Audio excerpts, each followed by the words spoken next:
Welcome back to the deep dive. Today, we are wrestling with one of the most tragic and frankly confusing paradoxes of the modern world.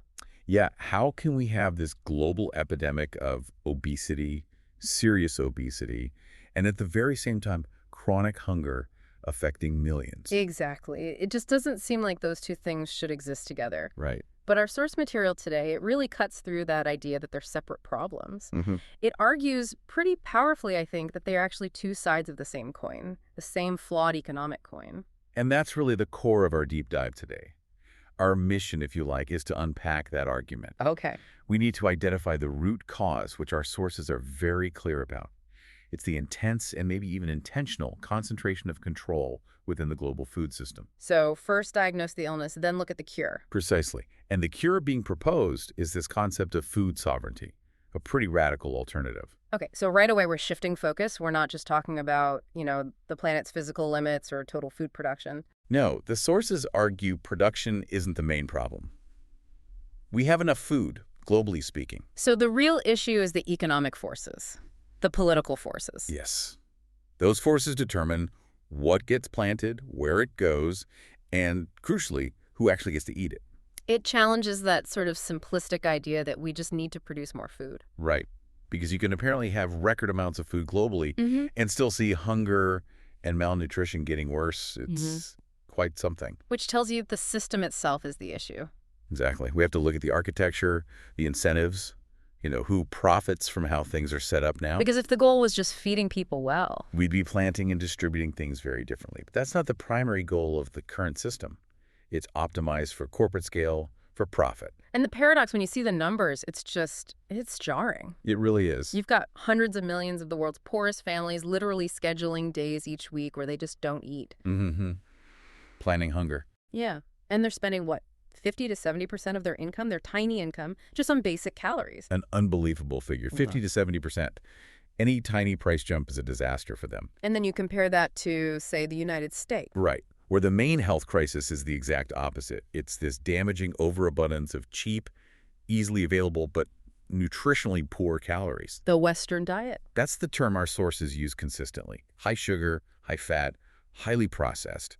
And it's directly linked to the explosion of diseases like type 2 diabetes, heart disease, The so-called diseases of civilization. which are now global diseases spreading rapidly. And it's this economic insulation, isn't it, that hides the crisis from many people here. Absolutely. You Yeah. said the U.S. consumer spends, on average, about 9% of their income on food. 9% versus 70%, it's hard to even comprehend that gap. It is.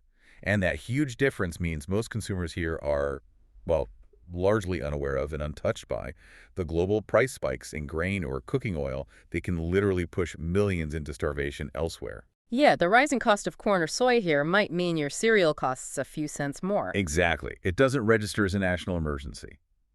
But elsewhere, it's life or death. That 9% figure, it's like soundproofing for the crisis. Creating this split system. A completely bifurcated system. One where food is, in a way, too cheap to be nutritious, packed with empty calories, and another where it's far too expensive to be reliably available. Two sides of that same coin. Exactly. Okay, so if we accept this isn't accidental, that it's systemic, we need to look at who's actually pulling the levers. Right. Who controls the architecture? And what's really striking in the source material is the degree of centralization. Fewer and fewer players. Dramatically fewer. Yeah. A tiny number of entities deciding how global food resources get used, and crucially, who profits. And this concentration, our sources argue, it's not just a byproduct, it actually manufactures scarcity even when there's abundance. That's the core argument. Yeah. It creates artificial scarcity in some places and gluts of the wrong kinds of calories in others. And we're talking real monopoly power here. Right. Dictating prices, controlling markets. Oh, absolutely. Massive, often hidden monopolies. And the numbers are, quote, stark.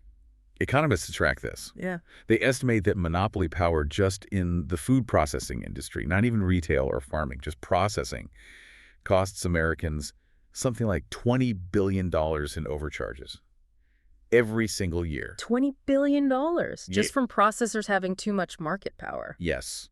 And it's not just about charging consumers more. They also squeeze the suppliers, the farmers. How does that work? Things like slotting fees. Exactly. Paying for shelf space, which small producers can't afford. Plus, they dictate input costs because they're the main buyers. If you're a farmer, Growing a commodity crop, you basically have no bargaining power. You take the price offered by the few giant processors. And that concentration goes all the way down to the farm level too, doesn't it? It does. In the U.S., the figures are pretty stunning. Something like 3% of farms now control almost half of all farm sales. 3% control half the market. Well, Wow. yeah. So market power just builds on itself.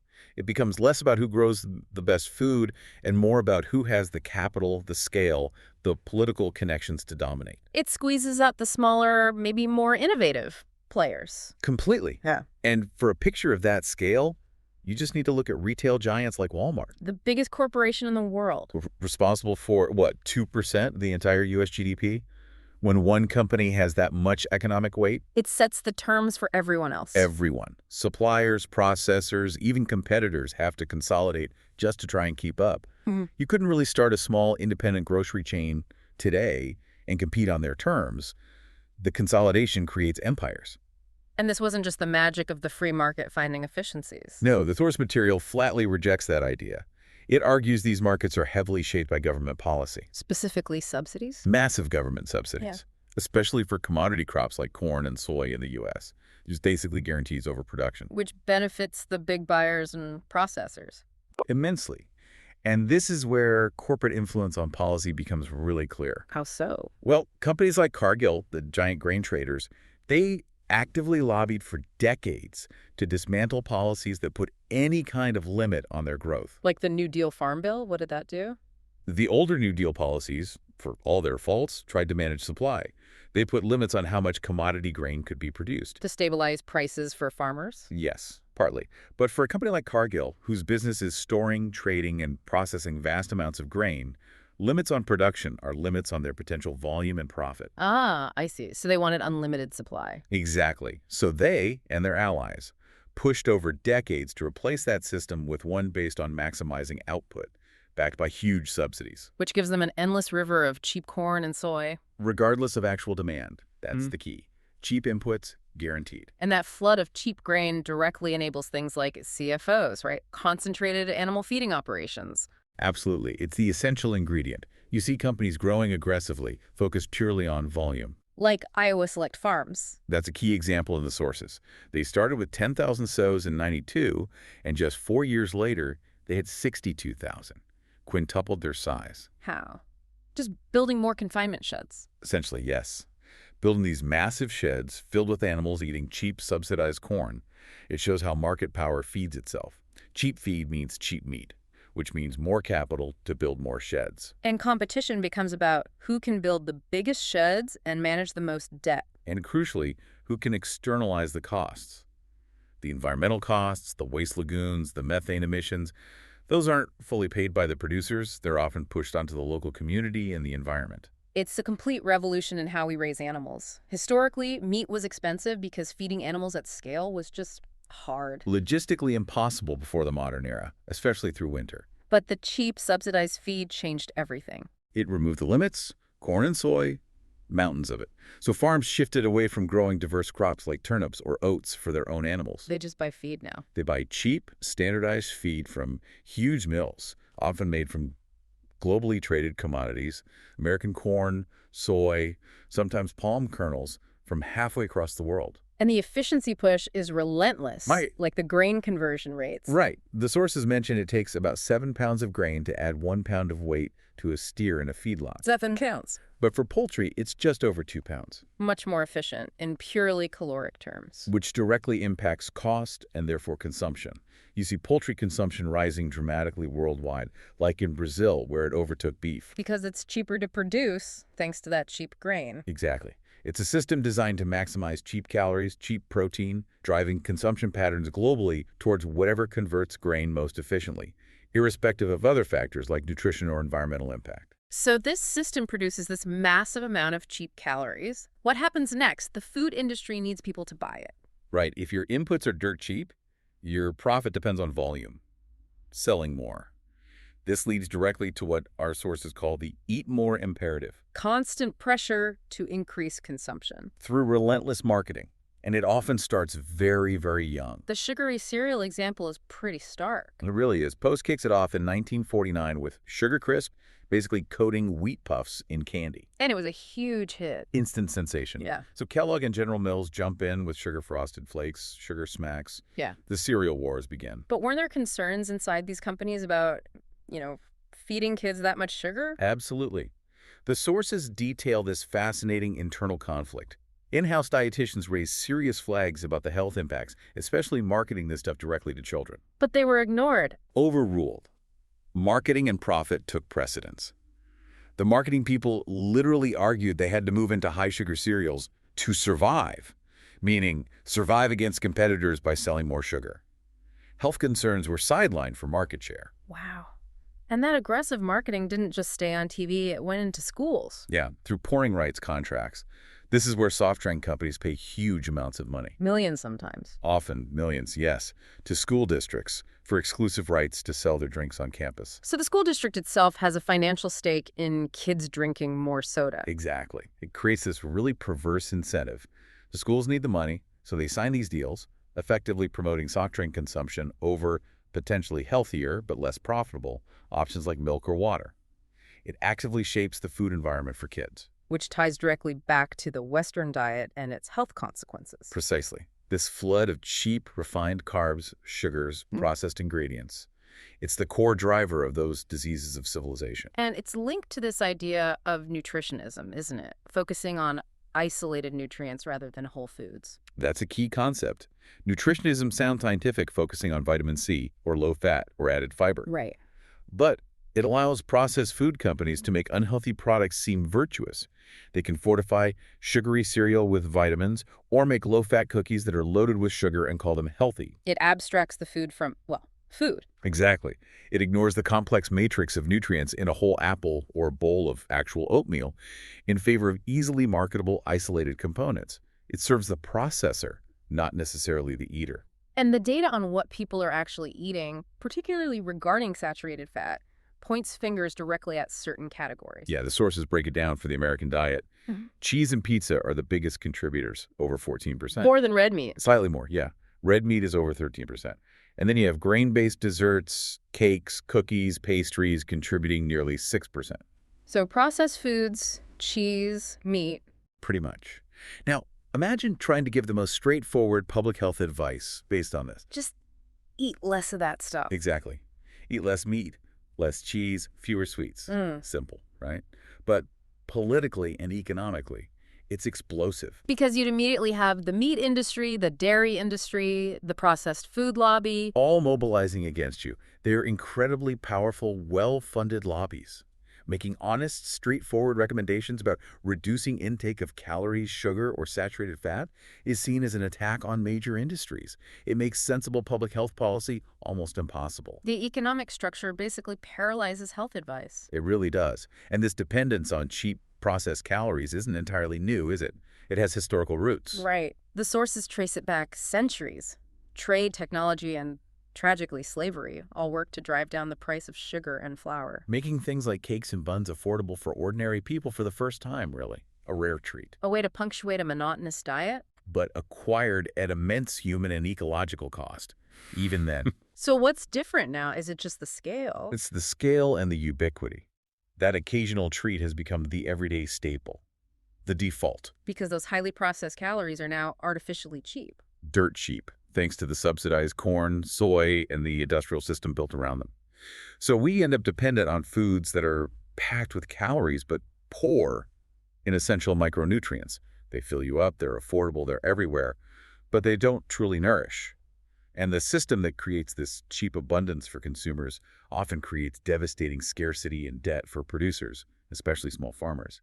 The Green Revolution in India is a classic, if tragic, example. Right. The promise was miracle seeds, high yields. High yields, yes, Yeah. but they came with a hidden price tag. These seeds required huge amounts of water. Leading to falling water tables. Exactly. And expensive petroleum-based fertilizers, which over time increased salt levels in the soil, making land less productive. So you needed constant inputs, which cost money. A lot of money. Farmers needed credit to buy the seeds, the fertilizer, the pesticides, to run the irrigation pumps. It created this cycle of dependency. And if you couldn't get credit, or if the crop failed or prices dropped, You fell into debt, deep debt. The figures for Punjabi farmers are stark average annual debt, far higher than the national average. So the technology, meant to help, actually ended up trapping many farmers. For many, yes. It benefited urban consumers with cheaper grain, and it certainly benefited the large corporations selling the inputs and trading the commodities. But for the smallholder farmer, it was often a path to ruin. The statistic that over a third of farmers in the region fell into poverty within 2 decades is just awful. It shows that focusing only on yield without considering the farmer's economic reality or the ecological impact can be disastrous. It creates vulnerability, not resilience. And then broader economic policies piled on top of this, like liberalization in the 90s. Right. Policies that often dismantled support systems for the rural poor while encouraging foreign investment in cities created this huge economic divergence. You mentioned rural incomes falling while urban incomes surged. Yeah, in places like Andhra Pradesh, rural incomes dropped about 20% in a decade, while urban incomes jumped 40%. A massive gap opened up. Driving migration and hardship in rural areas. Absolutely. The countryside was essentially cut off from the urban boom. And this pattern of disinvestment and resulting scarcity, it happens domestically too, right? In the form of feed deserts. Exactly. And the sources emphasize that where these food deserts appear is not random. Geography is not race neutral. The example of Deanwood in D.C. illustrates this history. It does. Residents remembered a time when their main street had 4 major supermarkets, a Safeway, a Giant. They had real choice. Plenty of choice, a thriving commercial area. But over time, due to factors like redlining, white flight, the shift to huge suburban supermarkets needing vast tracts of land, Those big stores closed down. they pulled out. And smaller local grocers often couldn't survive either. So residents were left having to travel much further for decent food. And what replaced the supermarket? Often, the buildings became convenience stores, liquor stores, places selling, as one source put it, mostly beer, wine, and junk. So the cost isn't just money, it's time, stress, transportation. Especially for people without cars or with limited mobility or income. It adds significant burdens to just getting basic groceries. Yeah. It's a local version of the same systemic disinvestment. Residents knew they were getting lower quality food at higher prices sometimes, but felt powerless. Trapped by the economic forces that shaped their neighborhood, it's that same lack of control we saw globally. And underlying the whole system, delivering those cheap prices, is often severe labor exploitation. I have to talk about that. The source material highlights extreme cases, like modern-day slavery found in Florida's tomato fields. Slavery. Workers held against their will, forced to work under brutal conditions, picking literally a ton of tomatoes a day. For wages below the poverty line. Yes. And their fight, the fight led by groups like the Coalition of Immokalee Workers, was just for an extra penny per pound of tomatoes. A penny, which would be almost nothing to the huge corporations buying the tomatoes. Negligible cost to a McDonald's or a Walmart. But for the worker, it meant the difference between maybe $50 a day and $70 a day. A huge difference in their lives. It just shows how the system's efficiency is built on squeezing labor to the absolute maximum. The low prices we see often hide immense human suffering and exploitation. The cost is real, it's just paid by someone else, somewhere else. Okay, so the diagnosis is pretty bleak. A food system fundamentally broken, designed for profit concentration, leading to both obesity and hunger. What's the alternative? This is where food sovereignty comes in. Exactly. And it's crucial to understand how it differs from the more common goal of food security. Right. They sound similar, but they're not the same. Food security is about access. Food security basically means having enough food available and accessible. It's the dominant goal of many governments and NGOs, which doesn't necessarily question how that food is produced or who controls the system. You can have food security through imported, industrially produced food from the very system we've been criticizing. Precisely. Food sovereignty, on the other hand, is fundamentally about control. It's about democracy in the food system. It's the right of people, of communities, to define their own food and agriculture systems. Yes. It demands asking much deeper questions. Questions that challenge the corporate model. Like, where did the seed come from? Was it patented? Genetically modified? Who owns the land? How are the farm workers treated? What about the resources, use of the water, the fossil fuels for transport? And it connects the big picture to our daily lives, too. Absolutely. How much time do you, the listener, have to cook real food, to eat with family? What choices do you have, and what do those choices support economically? And thinking globally, how do my choices here impact farmers in debt in other countries? It demands a whole ethical and political accounting of our food, from field to plate. It's much more radical than just ensuring calories are available. And this isn't just theory, right? People have been putting these ideas into practice for a long time. Definitely. The sources give great examples, like Fannie Lou Hamer founding the Freedom Farm Cooperative in Mississippi back in 1967. That was the first community land trust in the U.S.? Yes, focused on collective land ownership, cooperative farming, seeing control over land and food as central to Black liberation and building community power, especially when land ownership had been systematically denied. A powerful early example of food sovereignty in action. And even on a smaller scale, in places like Deanwood, you see what the sources call quiet food refusals, You know. everyday acts of resistance and agency, supporting the few remaining community markets, even if they were small or maybe didn't have everything. Like the community market you mentioned earlier. Right. For residents, that store wasn't just a place to buy food. It symbolized continuity, self-reliance, and communal responsibility. A way of holding on to some control and community identity in the face of disinvestment. Exactly. These small local acts of maintaining agency are vital building blocks for a different kind of food system. So tackling these huge interconnected problems, hunger, obesity, corporate control, it requires thinking differently. Maybe even thinking in ways that seem unrealistic right now. That's what the sources suggest. These are wicked problems, deeply tangled. They resist simple fixes within the current economic mindset. So we need perhaps some utopian thinking. Visions that seem implausible today. Yes. Ideas that challenge the assumption of endless growth and globalization. Things like peasant republicanism, political localism, degrowth movements, bioregionalism. Ideas that often get dismissed as naive or impractical. Because they fundamentally challenge the status quo that benefits the powerful.